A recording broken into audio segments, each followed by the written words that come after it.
আসসালামু আলাইকুম ওয়া রাহমাতুল্লাহ। নাহমাদুহু ওয়া নুসাল্লি আলা রাসূলিহিল কারীম, আম্মা বা'দ। ক্বালা রাসূলুল্লাহ সাল্লাল্লাহু আলাইহি ওয়াসাল্লাম, বাল্লিগু আন্নী ওয়ালাউ আয়াহ।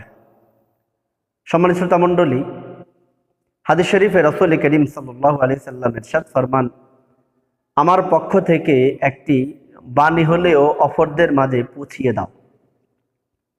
এ রাসূল করিম সাল্লাল্লাহু আলাইহি ওয়াসাল্লামের এই নির্দেশ পালনার্থে ইসলামী শরিয়ার এর ব্যাপকতা, এর গুরুত্ব অপরিসীম।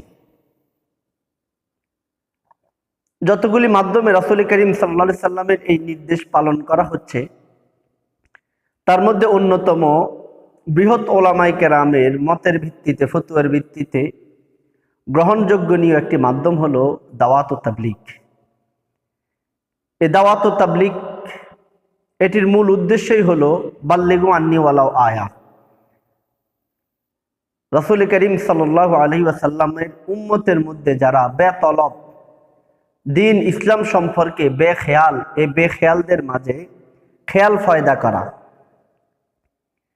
আলহামদুলিল্লাহ, এই কাজ অত্যন্ত সুনামের সহিত বিগত প্রায় 100 বছর থেকে চলে আসছে।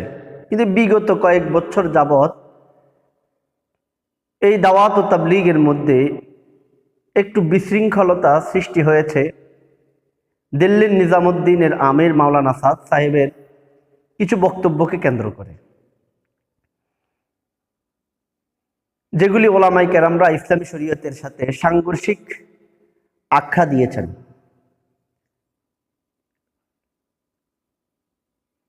বিগত কয়েক বছর যাবৎ মাওলানা সাদ সাহেবকে বাংলাদেশে আসতে দেওয়া হয়নি। এ নিয়ে অনেক আলোচনা সমালোচনা। এক পর্যায়ে মাওলানা সাদ সাহেবের অনুসারীরা 2018 সালে টঙ্গীর ইজতেমার ময়দানে হাফেজে কোরআনদের, ওলামায়ে কেরামদের কি পরিমাণ রক্তে রঞ্জিত করেছিল গত 15 বছর ক্ষমতায় থাকা আওয়ামী সরকারদের সহায়তায়। আর তার সবগুলির ইন্ধনদাতা ছিল মাওলানা ফরিদউদ্দীন মাসুদ হাফিজাহুল্লাহ। আমরা দোয়া করি আল্লাহ রাব্বুল আলামিন ওনাদেরকে সহি বুঝ দান করুক। তো যাই হোক, আমার আজকের মূল ভিডিওতে আসার মূল উদ্দেশ্য হলো, যেহেতু তারা গত কয়েক বছর সাদ সাহেবকে আনতে পারেনি, এই জন্য তারা এবছর আনার জন্য সর্বাত্মক চেষ্টা চালাচ্ছে। কিন্তু আলহামদুলিল্লাহ, অন্তর্বর্তীকালীন সরকারের থেকে ঘোষণা এসেছে যে ওলামায়ে কেরামের তত্ত্বাবধানে ইজতেমা হবে, আগে যেভাবে হয়ে আসতো।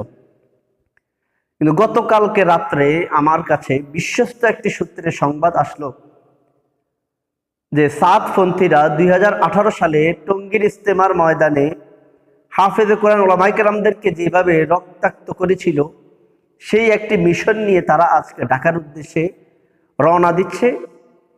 গুরুত্বপূর্ণ 3টি স্থানে তারা অবস্থান নেওয়ার সংবাদ এই পর্যন্ত আমার কাছে এসেছে। তার মধ্যে প্রথম নাম্বার কাকরাইল মসজিদ, দ্বিতীয় নাম্বার বাইতুল মুকাররম, তৃতীয় নাম্বার টঙ্গীর ইজতেমার ময়দান। যেহেতু এই 3টা বাংলাদেশের গুরুত্বপূর্ণ ধর্মীয় লোকদের জন্য একটা গুরুত্বপূর্ণ কেন্দ্র, তাবলীগী ভাইদের জন্য কাকরাইল মসজিদ এবং টঙ্গীর ইজতেমার ময়দান এটা গুরুত্বপূর্ণ একটা স্পট, আর বাইতুল মুকাররম এটা সম্মিলিতভাবে। তো এই 3টা জায়গায় সাদপন্থীদের ভাড়া করা লোকগুলি তারা রাত্রে অনেকে এসে হয়েছেন, তারা একটা অবস্থান নিচ্ছেন। হয়তো জুমার পরে এটার একটা নাশকতা, সন্ত্রাসী কায়দা জাতি হয়তো দেখতে পারবে। তো আমার এই 3টা স্থানের আশেপাশে যে মাদ্রাসাগুলি রয়েছেন, তলেবুল ইলম ভাইরা রয়েছেন, কিংবা সচেতন ইসলাম প্রেমী যে সমস্ত ভাইরা রয়েছেন, তাদের কাছে আমার উদারত আহ্বান থাকবে, যেহেতু গত 15 বছর ক্ষমতায় থাকা ক্ষমতাসীনদের ছত্র ছায়ায় বেড়ে ওঠা আইন শৃঙ্খলা বাহিনী যে সন্ত্রাসী কায়দায় 2024 সালের গণ অভ্যুত্থানে তারা নৃশংসতা চালিয়েছিল, যার প্রেক্ষিতে তাওহীদি জনতা, ছাত্র জনতা তাদেরকে যেই পরিমাণ প্রতিহত করেছে, তারা চাচ্ছে না এমন কোনো কঠিন বাস্তবতার সম্মুখে তারা দাঁড়াক। এই জন্য তারা হয়তো এটার ব্যবস্থা নিবে না। তো এই জন্য আমরা যেন 2018 সালের সেই ভুলটা যেন তাদেরকে করতে না দেওয়া হয়।